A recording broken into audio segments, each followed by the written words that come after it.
Mister वालतुरे, मी तुम्हाला नेमणूक पत्र दिलं तेव्हा ऑफिसचं टायमिंग सांगायला विसरलो होतो काय? नाही साहेब, पण मी अगदी वेळेवर आलोय. फक्त 9 वाजलेत. ऑफिस 9ला सुरू होतं म्हणजे 9 वाजता कामाला सुरुवात होते वालतुरे. कळलं? तुम्ही 9 वाजता उगवताय.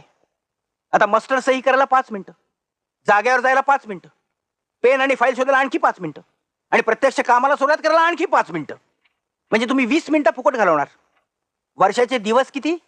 365. रोज 20 मिनिटं याप्रमाणे किती होतात? 7300 मिनिटं. म्हणजे जवळजवळ 122 तास. म्हणजे तुम्ही 122 तासाचं एका वर्षाचं माझं नुकसान करणार. I am sorry sir. Go to your seat at once.